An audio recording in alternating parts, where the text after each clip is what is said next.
The Ummayads were a tribe who originated from Mecca in the Arabian Peninsula, and they would eventually come to rule the whole Muslim world from the Atlantic Ocean to the Indus River and this area right here, Ma Warah al-Nahr.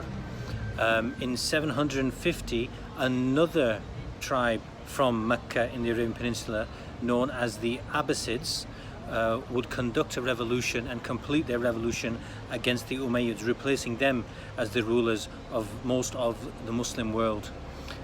Shortly after they came to power, the Abbasids would fight a famous battle in 751 called the Battle of Talas against the Tang Chinese dynasty, and it took place about 200 kilometers to the east of Tashkent. The Abbasids won this battle, and the ramifications of this were that this region of the world was solidified as a Muslim area, and it led to, over the next 250 years, to a slow process whereby the Sogdian Persian people who were living here and the Turks who had migrated into the area becoming Muslim.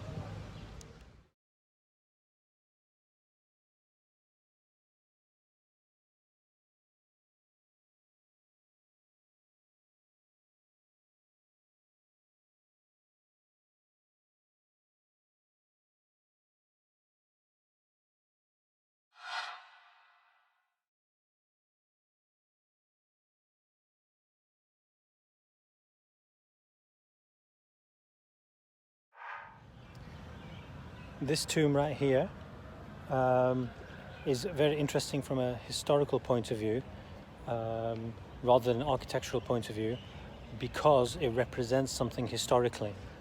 So this building right here represents something called the Iranian Intermezzo. The Iranian Intermezzo. So what was the Iranian Intermezzo? The Iranian Intermezzo was an interim period between Arab rule and Turkic rule of this area of Ma Warah al-Nahr. So up until the year 850, virtually all the Muslim world had not only been ruled by Arabs, but one particular type of Arab, and that was someone from the Quraysh tribe who were from Mecca.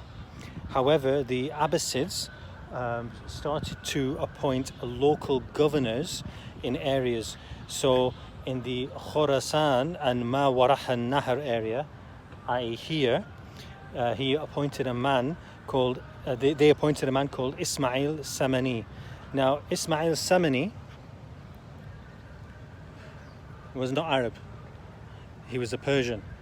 And after a period of time, he actually gained enough power in this area of Ma Warah al-Nahr to go solo. And he set up his own dynasty called the Samanid dynasty. And the Samanid dynasty was one of many Persian dynasties which went solo from the Abbasid Caliphate in the years 850 to 1050. So this building represents the Iranian Intermezzo, an interim period between Arab rule and Turkish rule, and it lasted for about 200 years between the year 850 and 1050, and the capital of the Samanid dynasty was right here in Bukhara. So what would bring about the end of this Iranian or this Persian period of rule in 1050? That would be the introduction of another ethnicity to the political sphere in Ma Warah al-Nahr.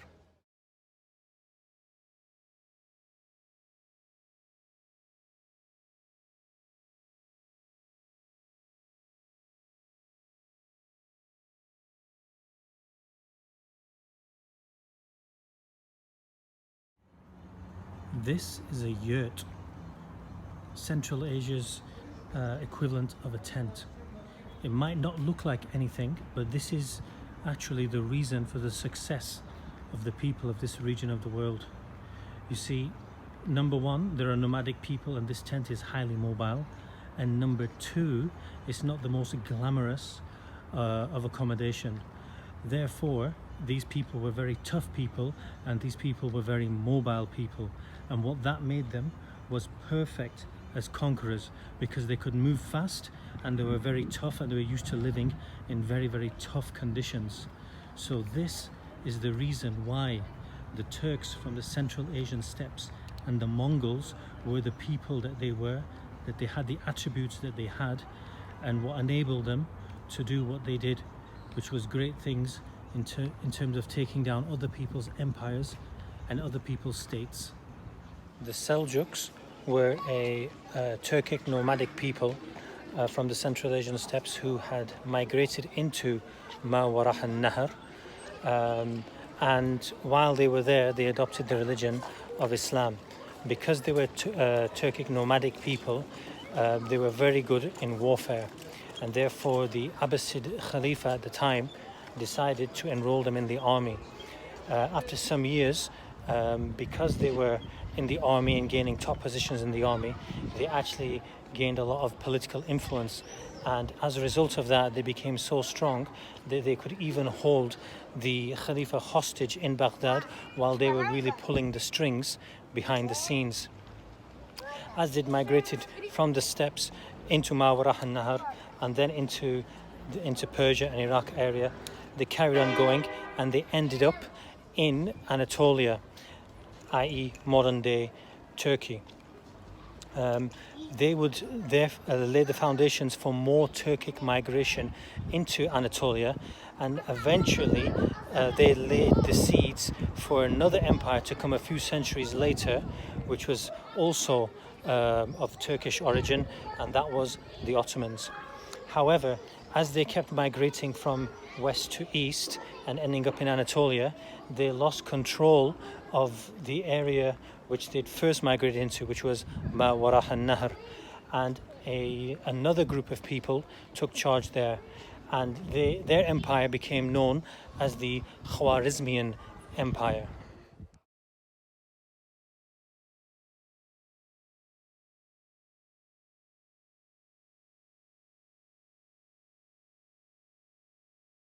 The Khwarezmian Empire, which ruled Ma Warah al-Nahr and Khorasan, is probably most famous because of the manner in which it fell. In the early 1200s, another ruler far to the east was building an empire, and he wanted to establish trade links with the Khwarezmian Shah, who was called Shah Ala ad-Din Muhammad II. And he sent peaceful traders to the Khwarezmian Empire, but these traders were kept captive. This ruler from 1,000 or 2,000 miles away in the east was called Temujin. He then sent some emissaries to try and get the traders back, but both the emissaries and the traders were killed by the Shah. This proved too much for Temujin, and he decided to launch a full-scale invasion, sending a force of 200,000 people. When he entered Ma Warah al-Nahr, he completely destroyed Bukhara and completely destroyed Samarkand, and it brought an end to the reign of Shah Ala ad-Din Muhammad II. Temujin would become later known in history as Genghis Khan, and when he entered, the only thing he left standing in Bukhara was that minaret over there, because he could use it as a watchtower to see if any enemies were coming from miles and miles and miles around. So when you kill peaceful traders and peaceful emissaries of Genghis Khan, it would be fair then to say that Shah Ala ad-Din Muhammad II committed the mistake of all mistakes.